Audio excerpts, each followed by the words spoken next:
Very good evening to you. It's Friday night, it's the back of 7, and you are tuned to the football pitch live on YouTube with myself, Cammy McDonald, regular co-host Dennis Newell, and we're also joined by two of my favourite people tonight, Scott Hartley, Carlisle United fan, Washington Commanders fan, as well as Andy Burrows.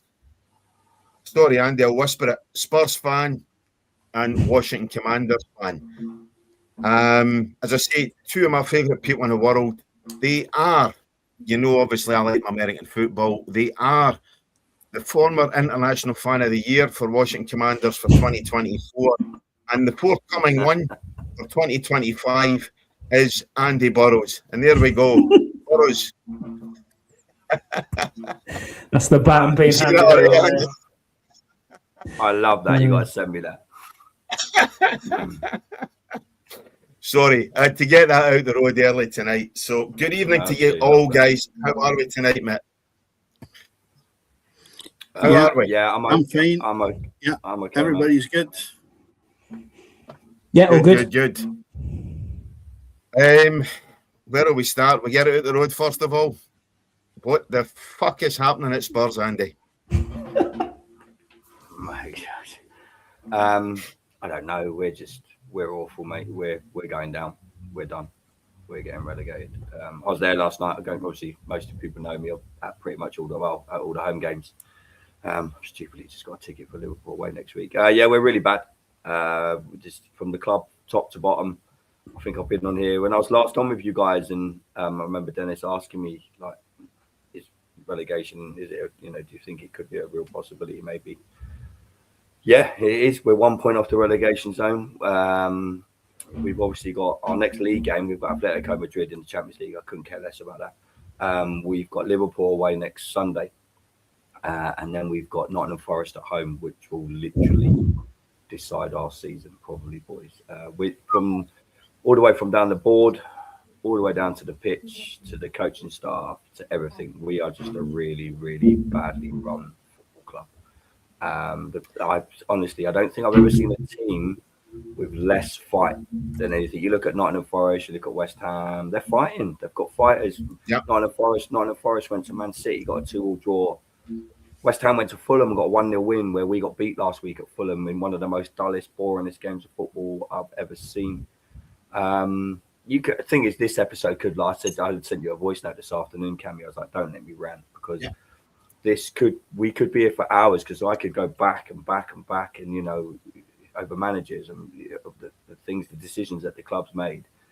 But in my honest opinion, it will affect us financially. Do I really believe that the Lewis family will care if we get relegated? They'll probably be like, we'll just book Beyonce another couple of nights. We'll book a few more NFL games. We'll have a few more this, that. And the last thing they care about is the football. But you've only got to see last night at half-time, when that third goal went in and won the 47th minute, the entire row in front of me and most of that stadium got up and left. The running joke today was I waited till full time to beat the traffic. I saw that, yeah. It's bad, mate. It's really bad, dude. Now, earlier in the season, you were actually on, I think, the day after the news broke that Daniel Levy was leaving the club. Obviously, that filled you with a lot of optimism, Andy. That and the change of manager at the time, obviously bringing in Thomas Frank at the start of the season. It looked so optimistic, it looked so positive. But things just appear to have really, since the turn of the year, but certainly maybe a wee bit prior to that, just gone so belly up and so badly wrong. Is there any one thing you can put? You say there's a lack of fight, and that was blatantly obvious last night. But does that come from management? I mean, Igor Tudor's already on the hot seat. He's only in for 3 games, and he's already in a hot seat and getting tipped for a sack.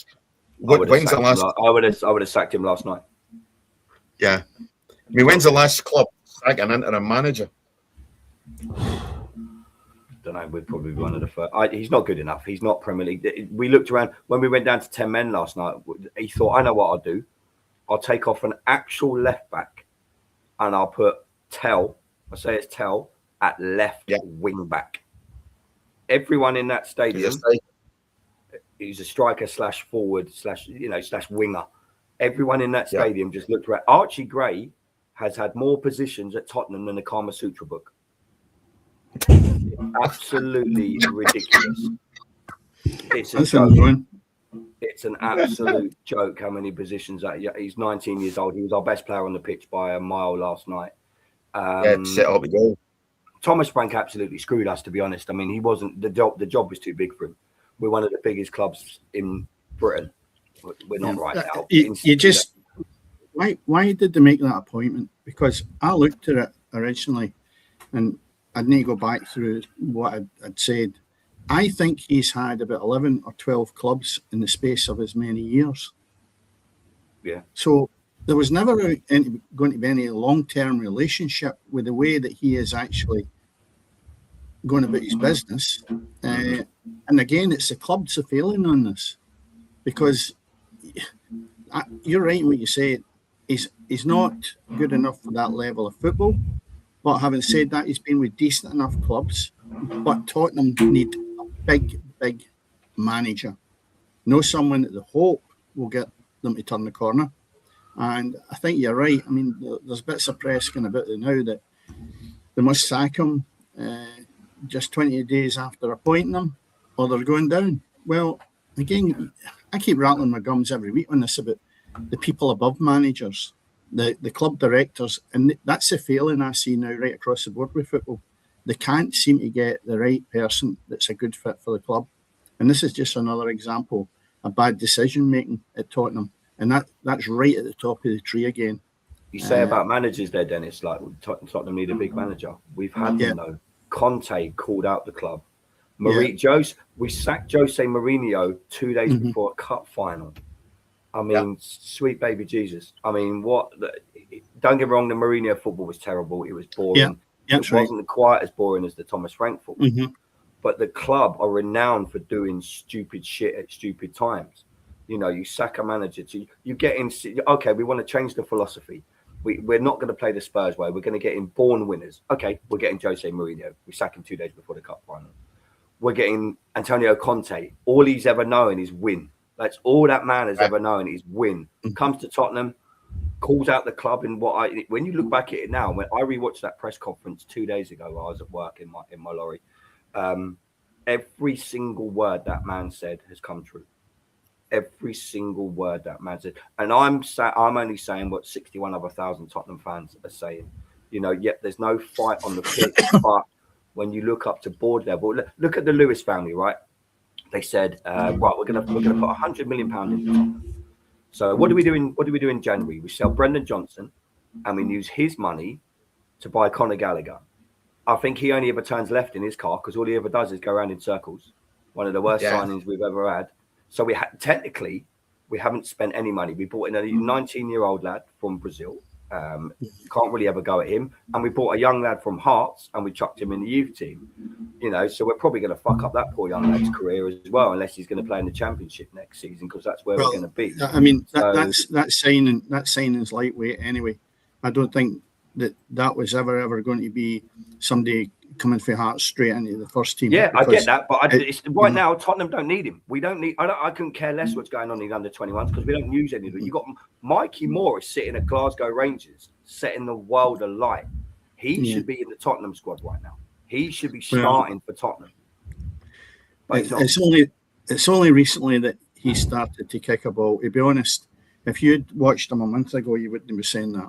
He's came a wee bit of light because the new manager's coming in at Rangers, and he's installed a bit of confidence, and he's making them work harder.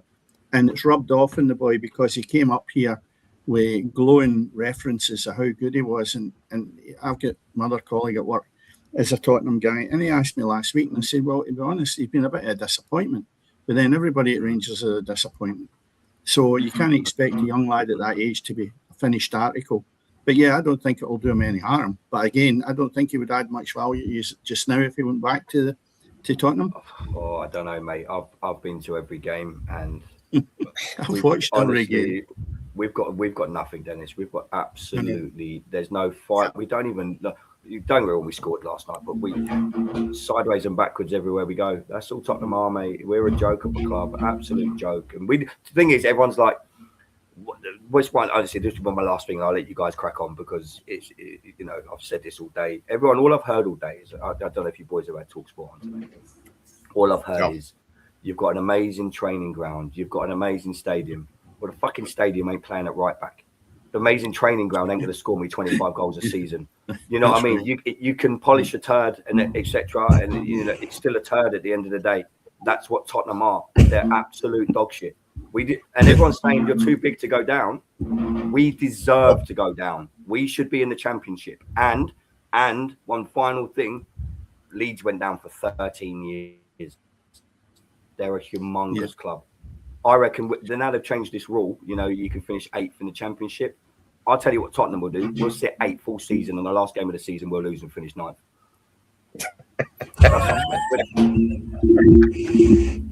We're crap. We deserve to go down. Scott, our Washington chat's been littered pretty much the last couple of days, but certainly today, with Andy kind of reveling in his misery in terms of obviously how poor Spurs are.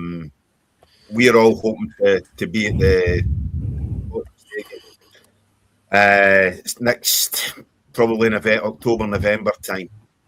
It's a tracking ground, but Burrows is right. That's not what's playing left back. That's not what's playing at full back. And it doesn't matter how much money Spurs bring in from non-football activities if the club is a shit show on the park. Totally agree with you. I mean, it's gone right away from the Ozzy Ardiles way. You know what I mean? The way that Tottenham used to play. The Tottenham I've always known and seen growing up has always been a Spurs side that, entertain and fight. They're generally in and around the top 5, 6, 7 sides in the Premier League pretty much every single year without fail. You could talk about the Klinsmann era, them sort of sides, and then recently, it wasn't that long ago in the Champions League final, and to see a team like this struggle, it does happen. There's bigger sides and there's big sides that have gone down. I mean, like you say, Leeds, Southampton. You could argue Ipswich, other sides like that are now reveling and sitting in the Championship. But yeah, it's a mess from top to bottom. When you have an Arsenal guy running Spurs, it's not going to sit too well either, to be honest. And I don't want to. I'm not here reveling in Andy's mess because it could be worse. You could always just support Carlisle United, but it is what it is. I don't think you're close, but I just think you might just stay up by the skin of your teeth. To be fair, you don't think you will? Absolutely no chance. I think you will, believe it or not. I think you might. That's my feeling on this. I think you'll escape, but just. I mean, if you look at it now, look at our next 3 games. Yeah, I know that. And the 2 below you, Forest and West Ham. West Ham will beat Man City at home next weekend. That'll be a kick in the teeth. Yeah. I mean, it's got to be doom and gloom because it's all self-inflicted at that club, Yeah. And you're talking there about how good the facilities are. Sometimes players are spoiled, You need to go out there sometimes with a big stick and get them to work for you. My view would be if I was in that dressing room, my attitude would be, you're not going to get me the sack.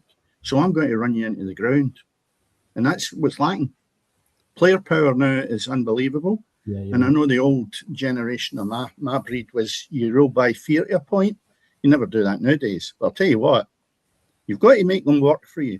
If they don't work for you, what are you doing in the job? Because supporters are not stupid anymore. They can actually see the lack of commitment and effort, and the abundance of money that these players are getting is scandalous for their performance. You think about how much people are paying to go and watch these guys, and some of them just don't even want to put a shift in. I think it's sinful. It really is. But it's down to the manager to get the most out of them. So Andy's telling me today, obviously, he's paying 95 quid for a Cat A game, which to me is an absolutely scandalous price, to be paying that kind of money for a Category A game at any level, is absolutely shocking. But when that's getting pissed away up a wall on £200,000 a week players who cannot kick their own backside, it's very, very little wonder that Spurs are in the state that they're in, and that fans like Andy are becoming seriously disillusioned. I think when you support any team, Cammy, it doesn't matter who you support. The fans just want to see commitment and fight for the shirt that they're in. Yep. You know, it doesn't matter what it is. If you see that and effort outbeats you, you take it on the chin. You can say, fair enough, we got beat by the better side.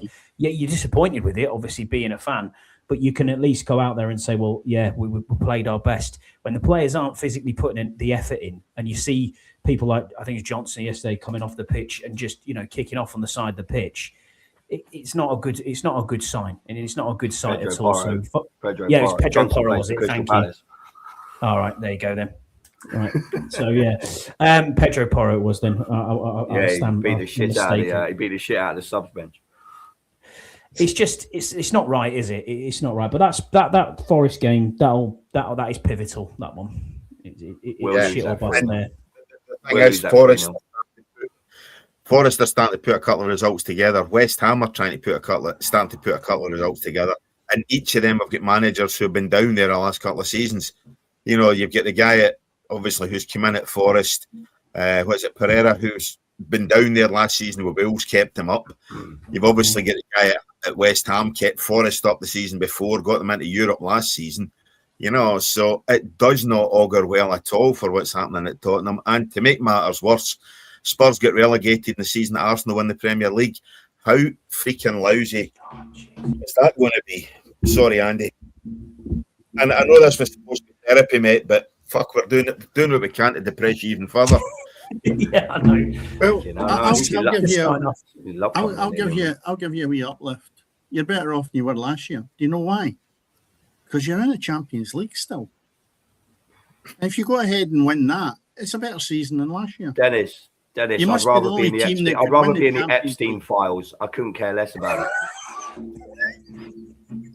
It'd be the first club I would ever know to get relegated and win the Champions League. That would be a topic. No. Honestly, no. I can't see that. Nah, we're not going to win the Champions League. We're going to get beaten worse than Eureka Johnson. Honestly, we're out of that already. Yeah, well. Right, anyway, moving away from Spurs. It is FA Cup and Scottish Cup weekend. Gemini done something for me in terms of managed to get the Emirates FA Cup fixtures right. It's completely cocked up the Scottish ones, but never mind. We've got the English ones. Tonight, we've got Wolves taking on Liverpool. Tomorrow, if this is okay, it's Mansfield against Arsenal, Wrexham against Chelsea. That is going to be an absolute cracker at the racecourse. Is it still the racecourse ground they're playing at? But it's going to be a cracker. Yeah. Saturday, we've got Newcastle against Man City. Sunday, Southampton. Port Vale against Sunderland. I watched the game the other night. Port Vale, obviously. Andy, at least you get a game to shout for over the weekend. You got Leeds United against Norwich City. I know, obviously, you've got an affinity with Leeds as well. And then Monday, West Ham, you never know, they might get distracted by the cup, and they've got the London Derby taking on Brentford. So there's some absolute cracking ties.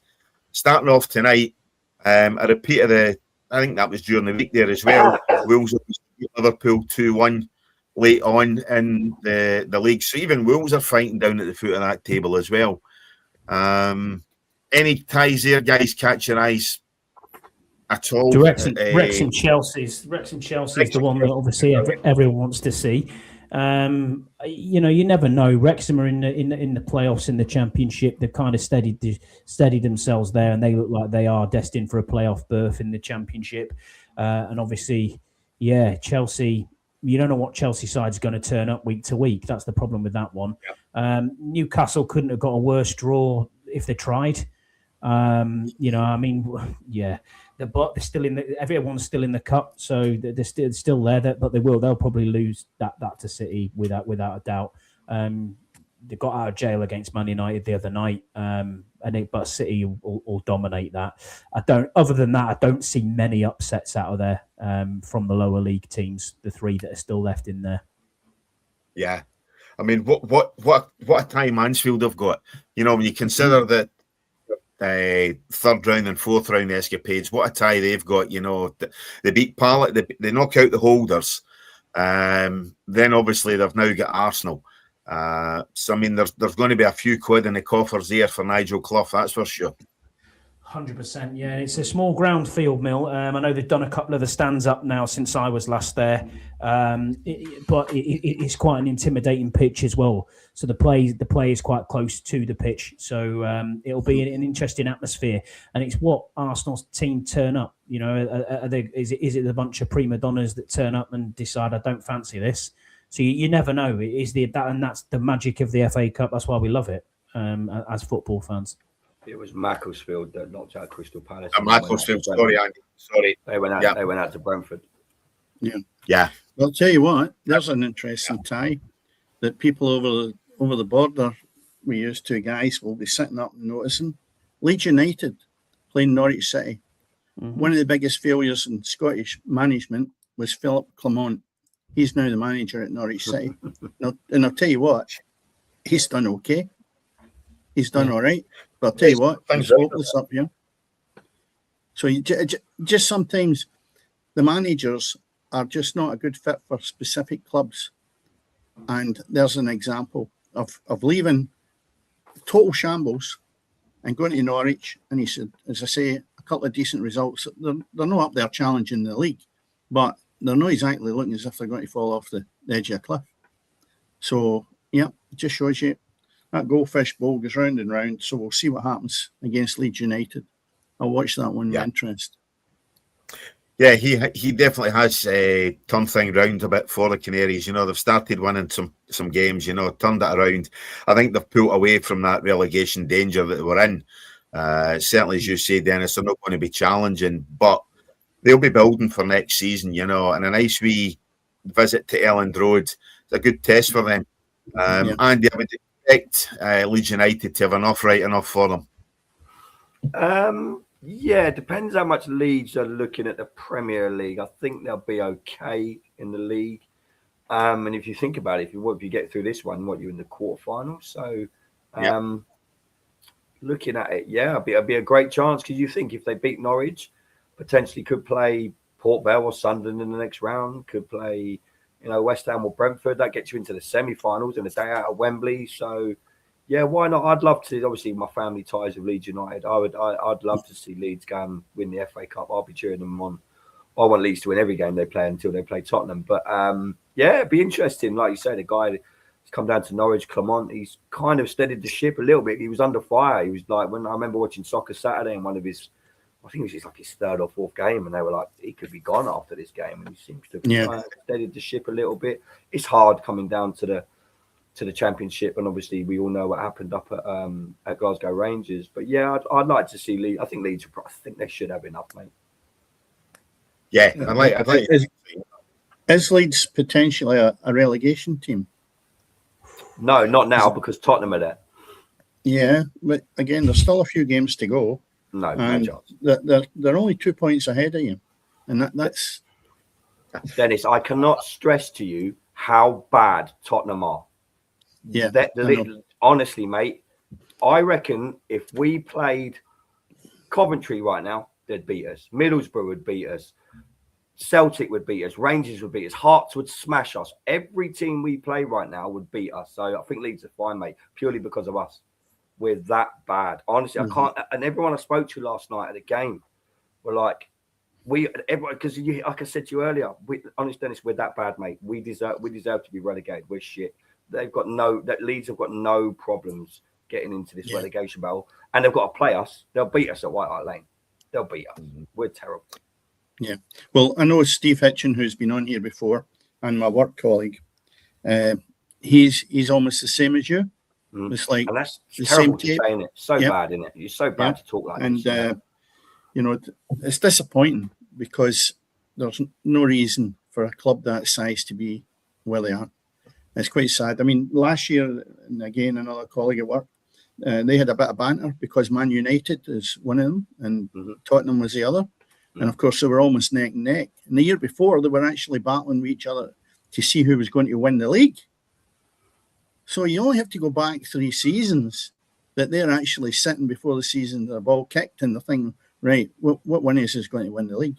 And then the decline in both clubs last year for Man United, who are fairly respectable at this moment in time, you could say, considering where they were. They acted and spent some good money, didn't they? They acted and spent some money. We've just gone we've gone to Poundland. That's what we've done. It's what Tottenham have done. It's what we've always done. You listened to Michael Bridge on Sky Sports News yesterday about the wages that are paid at Tottenham. Michael Dawson tells you about the wages. All right, but it's not stiff that Conor Gallagher's on 200 grand a week. That's the bare minimum of what's, you ain't getting the highest paid player at Man United. You can pretty much double that. We don't pay wages. You're not going to attract. Everyone's like, well, you can spend 100 million. Yeah, but we're going to get £100 million. Say we spend 75 million on a player. We're going to offer him the wages of someone that's probably playing mid-table championship, the bottom of the league, Premier League. We don't offer these players. There's no incentive. Tottenham don't want to take that risk. They're scared to take the risk with the football team. They'll book Beyonce. They'll book the Washington Commanders. They'll book the bloody God knows what else at the stadium. But they're scared to take that risk. Andy, is throwing money at this the right answer? Surely it's got to be a good scouting system, if we use the old word for it, or words. It is, but then go and look at where it's all wrong. Go and look at Ange Postecoglou's interview. Go and look at Ange Postecoglou's interview. He wanted, look at the players he wanted. We didn't get any of them. He wanted Gay, he wanted Mbumu, he wanted Bruno Fernandes Tottenham wanted him before he went to Man United. And they went, okay, we'll bid for them, but we're not paying the wages. Kim Marias almost signed him, didn't he, from Newcastle? Jack Grealish was nearly done. Eze was nearly done, and we stalled over the wages. Eze's agent contacted Arsenal and went, look, he's an Arsenal fan, he wants to come. And that deal got done in 24 hours. 24. You said it at the time. You were actually on here the day it signed for Arsenal, and you said it at the time, And as I says, I couldn't understand why Mbumo didn't leave Brentford to come to you when he had been playing with Thomas Frank, obviously his manager that he knew, that he'd worked with. Wages. Money that's went to Manchester United, and he's been a revelation at Manchester United. Oh, what a player. Brilliant. Yeah. Definitely. Yeah. Gets me points every week. Gets me points my fantasy team every week. You still ain't catching me though, are you? 100 points? No, I don't think so. But listen, as I say, I've only took it serious the last few months, So. You've done well, mate, to be fair. Hey, listen, you'd take fucking finishing 7th, with Spurs. Never mind. Oh, dude, if you offered me that right now, I'd chop your hands off, mate. But yeah, no, we're getting relegated. Anyway, let's talk about something better than bloody Tottenham. I was going to say, let's look tomorrow night, Scott, 5:30 kickoff. Carlisle United taking on Southend United. Former sides, former league sides. Obviously, this year you'd probably be expecting more, but you look at the top of that National League, you've got Rochdale, 2 points clear of Scouse's York City, then you're a further 12 points back with a game in hand, granted. You're looking at a playoff spot for definite. But we are now, Tammy. It's been a funny season. You go into the league, you're paying. I think the last time I was on here, we were talking about how much money we're paying certain players. $6,000 a week, not $8,000 a week. We were talking about in the National League, which is quite mental wages, to be honest, for that level. I'm looking at a side like Forest Green Rovers, who signed their 46th player today. Which is just insane. Their wage bill was just over 5 million. I think our wage bill came out this year and it was just over 6 million because there's no fair play rules or PSR rules in this league. So it's been an interesting season. One of them where we just can't seem to get past them top two. If you look at York, we're 8-0 down on aggregate over 2 games, and if you look at Rochdale, we're 3-0 down over aggregate on 2 games. So you just can't get past it. I was thinking that Rochdale would falter. I know it's only 2 points, but they've been playing Saturday, Tuesday for about the last 6 weeks because they had to relay their pitch partway through the season because they kept getting called off games, and it was quite an expensive job. I think it's like nearly 500 grand there to pay on the pitch, and they were playing at like Accrington Stanley and all over the place to try and get games on. But it's been a struggle this season for us, but we've turned the corner. We've got a bit of form with Mark Hughes at the minute with 4 wins out of 5. The other one was a loss, and that loss was quite a disappointing loss last Tuesday away at Hartlepool, 3-1. They just absolutely destroyed us from start to finish. we just didn't turn up. It was one of them games where you looked at it and said, we're not even here today. We're not even off the bus. And I don't know why, because it's one of the least games that you'd travel for in the league. But yeah, I'll be going tomorrow night. They've done a deal for this game, £10 a ticket. I just saw social media earlier saying they've just passed the 9,000 mark on bought tickets already, plus the people who'll probably just turn up on the day. So probably going to have a bumper crowd. It's on DAZN for anyone who wants to watch it. Normally the 5:30 kickoff is the game that's on a Saturday. And yeah, Southend aren't in the best form. They're 7th, and they're the final team that we're playing that's outside that playoffs. So of the top 7, this is the last game we've got of anyone in the top 7. So I'm hopeful. We need to get 3rd because you get a bye in that first round of the playoffs.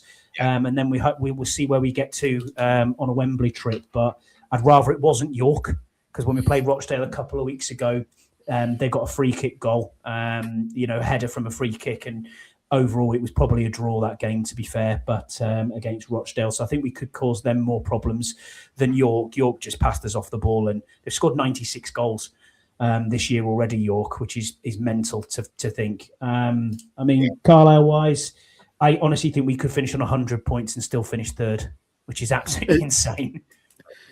Is there too many teams in your league? No, it's 24 teams, the same as. I mean, a lot of them, Dennis. There's probably 6 or 7 of them that are still part time.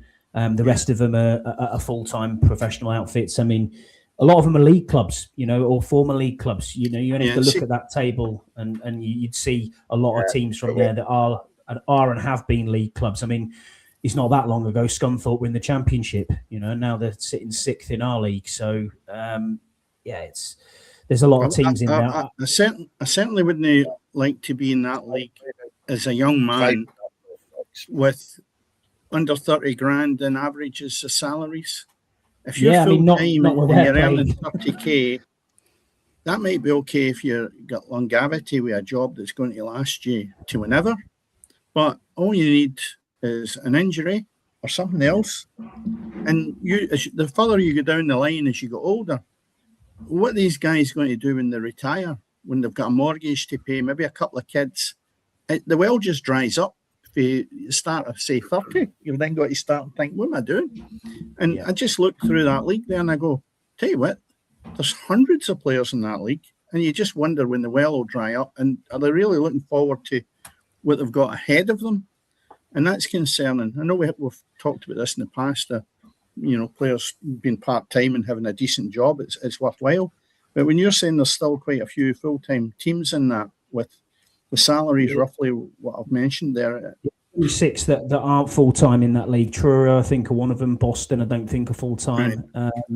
The rest of them are pretty much full-time teams. And I mean, when you look at the numbers, as I said before, we spent over 6 million this year alone in wages. Yeah, it's madness. Where we are literally paying $9,000 a week to one player, and another one's on 7. So I mean, if you're on that on a 3-year deal, it's no wonder you can't get out the door, because we've tried to kind of follow, try and push these high earners out the door if we can, pay some of the contracts up, etc. But no one's willing to take them. So you're stuck when they're signing 3-year deals. I mean, listen, if it was me, like you say, longevity, if you're earning $300,000 a year.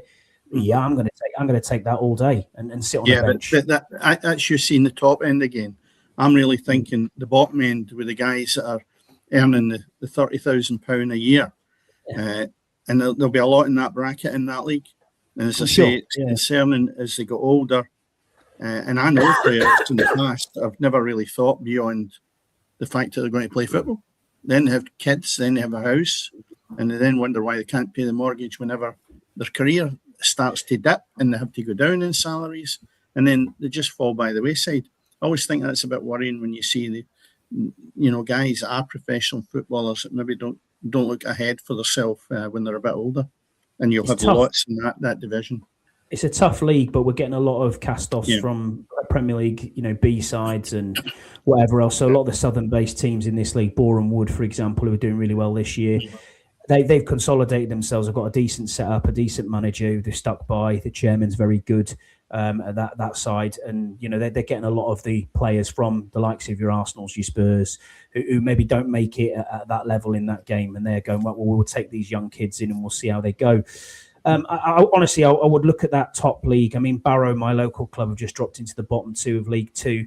There's absolutely no difference between the bottom 10 of League 2 and top 8 of the Vanarama National League. There's no difference whatsoever. It's interchangeable, I promise you. Any one of them sides would do really well. And don't be surprised if it is York who win that league, that they don't take it by storm and they're in League 1 in 2 seasons. Mm-hmm. I look forward to playing them at Tottenham Stadium. But yeah, I'll be there tomorrow night.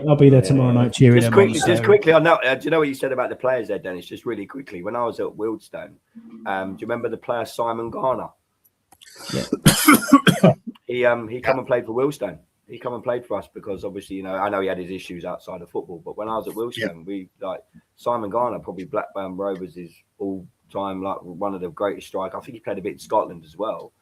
Rocked up to training one night and Simon Garner was there. You're like, wow, this is like one of the best finishers at the time of his era for Blackburn. I think at the time he was Blackburn's leading goal scorer. So the fact that he had to play non-league football, it's not that he wanted to, he had to play non-league football at the ripe old age of 37, 38, 39, because he, like Dennis says, he didn't think about, what was to come. And that's when we were in the Ryman Premier.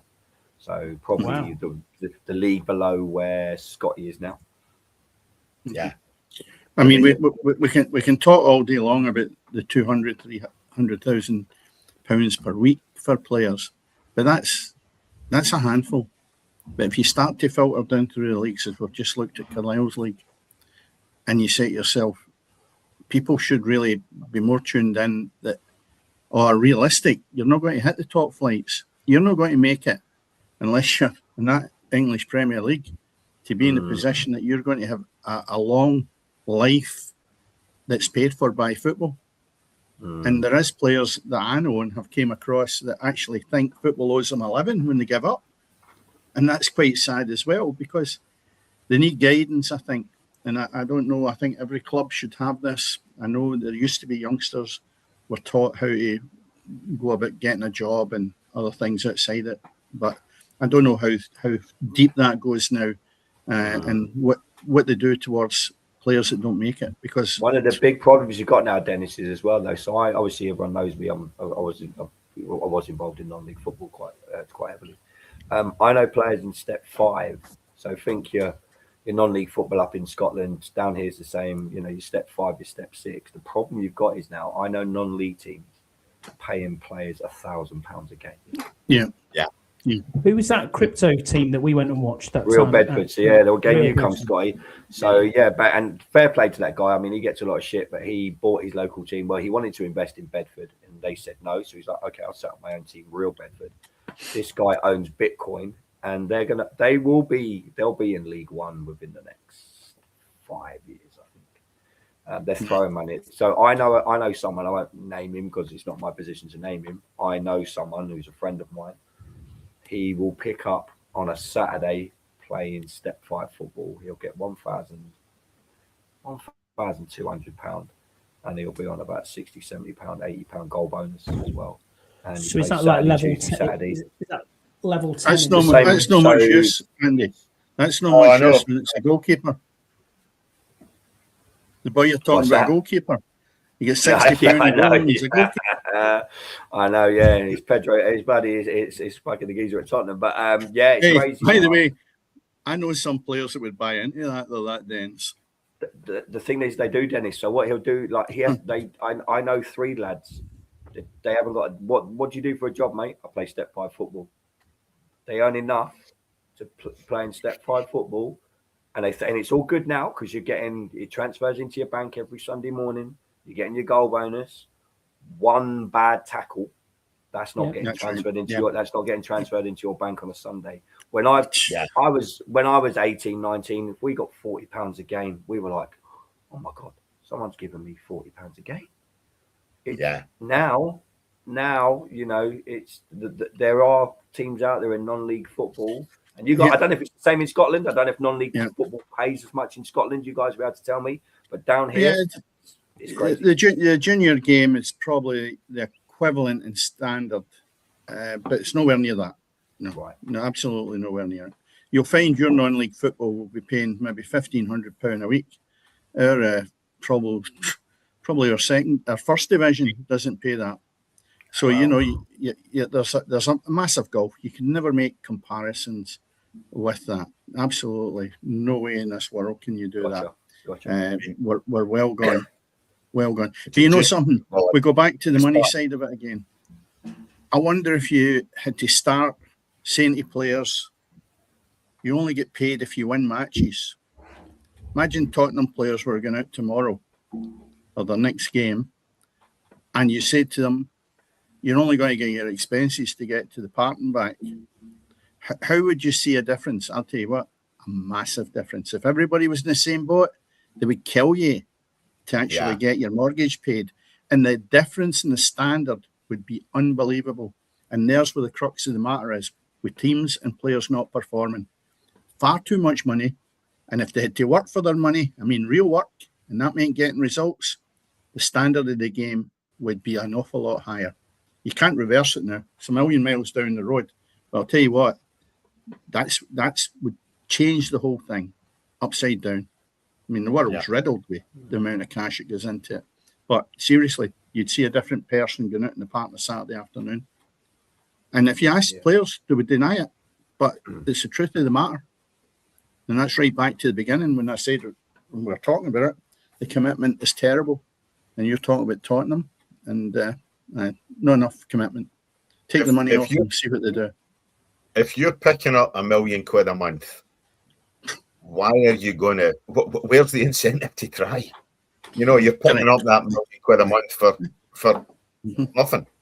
So where is the incentive to try? And if I turn around and pull you up for no working, Cammy, you then throw the dummy out the pram. You go to your agent and say, I don't want to be here. Go and get me another move. What does that bring? More money. And that's what you're left with nowadays. And that's a sad reflection on football. And you see these players, they've got an arrogance. They look down their nose at a lot of them to supporters. You can see that arrogance with them. And it's sad because it's money that's given to players that probably don't deserve for the performances they're putting in. And what really sickens me is that they've all been given a God-given talent. Otherwise, you wouldn't be able to play at that level. And to me, they abuse it. They abuse it by cheating, really greed with money, and not putting a shift in. And that's, again, I go back to it. The effort and commitment is really what galls me when they don't do it. And that's greed. But 100%. We can all agree with that. A lot of that is a symptom now of modern day football. You look back, I don't know if any of you have listened or read. I listened to Razor Ruddock's book, obviously ex-Spurs man, Andy. And he talks about, obviously, the affinity almost he had with fans and things like that. And I don't think even 25 years after he stopped playing, 20 years after he stopped playing, that's there now between players and fans. I just don't feel that players appreciate support of supporters. I think it is a case of they don't need a fan now to pay their wages. It's only TV money they need to pay their money, or sponsorship or corporate or whatever else. The fans are so low down the totem pole of clubs, of players, that they're a non-entity now, guys. Really they are. They are not needed, not appreciated, and contribute very much. It's respect. They have no respect for the people that you would in olden days say paid your wages. Yeah. They don't care. I'm not saying they're all like that. So that's the thing I would like to say. I'm not saying they're all like that, but you can see them week in and week out. Every team's got them. And every time I look at them, I go, I'm really disappointed as a human being not to actually like this guy, and I don't know him. And that's human nature because of the way they project themselves. Yeah. So, I mean, the Hib supporters say me, they don't know me. That's it. Listen to us four grouchy old bastards on the fucking one. I'm sitting here. Jesus Christ, get off my fucking lawn. Hey, the team in it have a field day with us. Anyway, Scottish Cup this weekend as well. I think we're into the quarter-finals. Excuse the the presentation of this, it's not the greatest. It's not as good as what we've done so far, but hey, it is what it is. So that's supposed to be the fixtures. Forget the bottom line. Look at the top line. Falkirk Dundee United's just kicked off. Tomorrow we've got Dunfermline against Aberdeen. I fancy the Pars in that one. Sunday, repeat of last weekend's televised game, Rangers against Celtic. And on Sunday afternoon also, you've got St Mirren against Partick Thistle. Massive incentive there for clubs to get into the semis because they know they're going to lose an Old Firm representative. There's neither of the two sides there for Edinburgh. So what an incentive for the likes of St Mirren, Dunfermline, Falkirk to really do something this weekend. You know, I thought Motherwell let themselves down in the last time. Motherwell have played some really good football up here, guys. You know, that they've been one of the shining lights in the Scottish season. Yeah, well, they're going for fourth, yeah. Yeah, they're sitting fourth. I think they're 4 points behind Rangers. At the 5 behind Rangers now. They were 4 behind Celtic. Sorry, 5 behind Rangers at the top of that table. They've still got the 3 sides above them to play at least once. They're going to have to play them, obviously, after the split. I think they've got Hearts to play twice. They're going to have a big say, but I think they let themselves down in the last tie because they played a weakened side against Aberdeen. You know, it was a big, big chance for one of these sides to lift the Scottish Cup because I say you're going to lose the Rangers or Celtic this weekend. There's no really big sides left beyond that. You know, obviously Aberdeen, the holders. Andy, I know you cast an eye up here, Scott, yourself, in terms of the Queen of the South as well, you know. So, short of the Rangers-Celtic game, which is the obvious one, any of these ties that you guys would want to be watching this weekend? Yeah, I want to watch St Mirren Partick. I think St Mirren are cup holders already, have the League Cup, aren't they? So it's, yeah, what I mean, looking at this, that could they do the double this year? Who knows? I think St Mirren will have a right tough game against Partick Thistle. I really do. Partick Thistle's still up there, up at the top of the championship. And Mark Wilson has done a brilliant job there. And, you know, you look at that, he's brought experience in as well. And I think St Mirren are very, very shaky. I don't think there's any consistency with them now.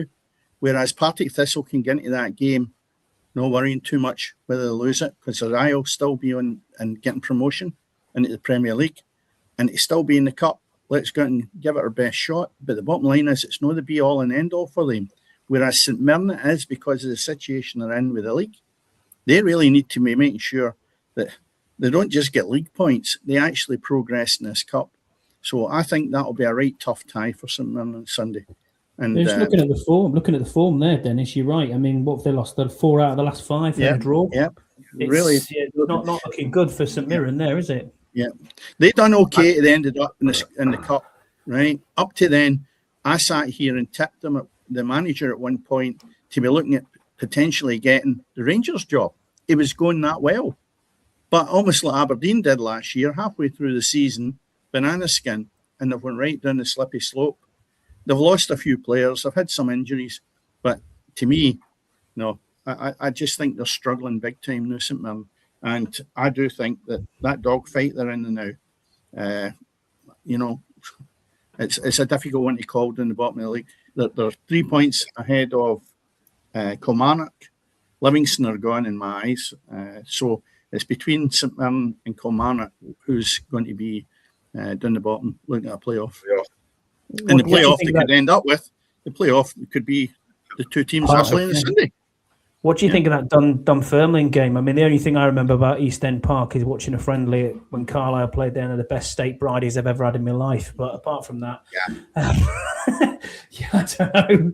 What do you think of that one against Aberdeen? Do you think that'll be a good game? I think that'll be a cracking game. And obviously, Dunfermline managed by Neil Lennon. You know, so I think that'll be an absolutely cracking game. I tipped Dunfermline to beat Hibs in the last round. They left it late, but they did get the win. And I've just got a fancy that Dunfermline will knock out the holders. They're a bit inconsistent in the championship, but I've just got a fancy that they're pretty much assured of a playoff place, I think, in the championship, or certainly pushing towards that. And I've just got a fancy that Aberdeen take their eye off the ball. they've been up and down all season, and I just got a fancy that East End Park could see another.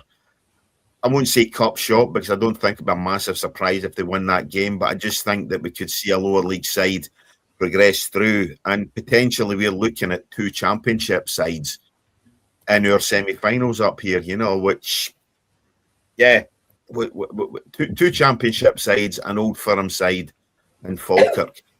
There's our cup semi-finals. The thing is that I'll tell you what, you'll get a massive crowd there. Yeah. Dunfermline are getting better supported because they are a big club. They've got a big stadium, and I always can go back to Dunfermline being in the top flight. And I'll tell you what, they were a big team, and recent years not so. What would you say? Attractive to be watching, but they're a good shout for Aberdeen. Will bring good support in, and you'll find that so will Dunfermline, and that'll be a good tie. And you're right, Cammy. I got a feeling as well that maybe Dunfermline could sneak it. Because Aberdeen are just so inconsistent. They didn't look great the other night there. And to be honest, when you're playing Lasagna up front, why he's playing in Premier League, I don't know. It beggars belief that he comes back after leaving St Mirren and ends up in the Aberdeen team. And I'm thinking to myself, no, he's not good enough. I mean, I think I said that when he was at St Mirren as well.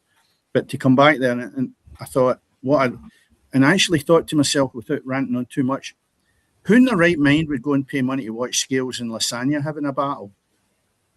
Seriously. I looked at that and I went, dearie me. There's people pay good money to watch these two battling with each other. Yeah. Dire it was. Dire. Celtic, Scales and Lasagna. So, Lasagna, he needs to score more goals if he's going to help Aberdeen out the hole they're in. And I don't know if he can do it. I hope he does. Because I know it can give him stick. But at the same time, I hope he can get some goals for Aberdeen, because you don't want Aberdeen to be any worse off than what they are. Are you telling us he's past it, Dennis? Sorry? Are you telling us that Lasagna's past it? Forget it. It was shite. Never mind. I had to think twice there. And I was going to say, aye. Yeah. Where was he at in the MLS?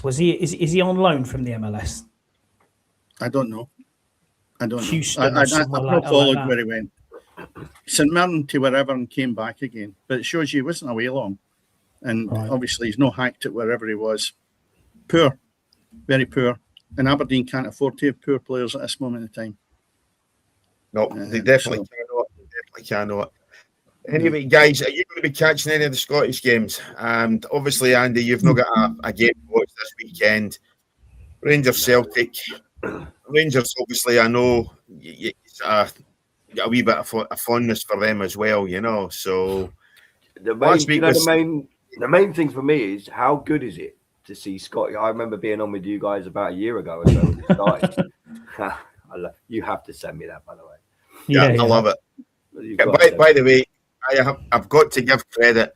I plagiarised it slightly. Fiona Haley for the work. She did most of that. So credit to her for doing all that. After texting you yesterday, Scott, and I realised that I got all my numbers rang and I had Burrows is 26 and whatever else, and then realised you were in a jersey for 24. I changed it slightly. But no, as I say, credit to Fiona for the work for getting all that done for me. Scotty looks like Jimmy Cranky. Cheers. But how good is it to see Scottish football the way it is this season? You've got it's unbelievable. It's one of the first things. I'm being a Tottenham fan. We don't play that much on Saturday, so a lot of the time I'm watching Soccer Saturday, and it's one of the first things I look for. I'm like, well, how are Hearts doing? How are Rangers doing? How's that race going? I think it's absolutely incredible what Hearts have done this season. I hope they win it. I think it'll be great for Scottish football. I think it'll give Scottish football that little boost that it needs, and it'll prove that it's not just a quote unquote big two. And what it will also do, it'll give other teams help out, because who's fourth? Motherwell. 3 points. Motherwell, 4 points behind Rangers or Celtic? Yeah. Sorry.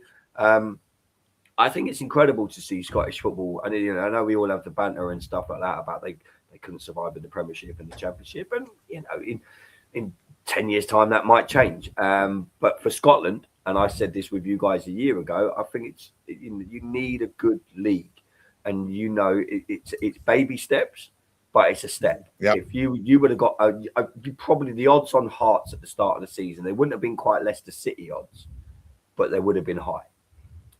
And full credit to them because they've come under pressure as well. They had a little wobble, obviously losing to Rangers, but they bounced back. And I just pray to God that they stay up there, and I would love them to win the title. I think it'll be so good. The only thing I want to see change in Scotland is the Champions League qualification, because why the fuck should you win your league and then still have to qualify for a competition? That's so bang out of order. When you look round in the Champions League now, the way it's structured and how many carry a bag playing. Yeah, carry a bagger in it, and bloody God knows what else, and some team from the dog and duck. If Hearts win the league, which I hope they do, put them in the Champions League. Don't make them qualify for it. They've earned the right. Why should they have to prove themselves again? And if you want to make Scottish football better, which and I'm an Englishman, and I will have banter with you guys until the cows come home. But if you want to make Scottish football better, then you treat them the same as everybody else. Why should Arsenal win the Premier League and Hearts win their league? And I get money, I get TV rights, I get all of that. But don't mug them off by going, you've just gone through 40 odd games a season. It's not like the Premier League. You play each other more than twice. So you've had to play Rangers more than twice. You've had to play Celtic more than twice. You've had to play the League Cup games, Cup games. As another reward, if you want to improve Scottish football, put them straight into the Champions League. That way you'll generate more money, you'll generate more income, you'll generate more TV revenue, and it's not a helping hand, it's not a handout, it's a respect thing. It's you've earned this right. You're now guaranteed 9, 10, 11 games of Champions League football because of the league structure, and Hearts versus Barcelona, you're guaranteed some big games. The money that Hearts will generate from that will, if you keep doing that year on year on year, will help Scottish football, and that's what needs to be done, in my opinion.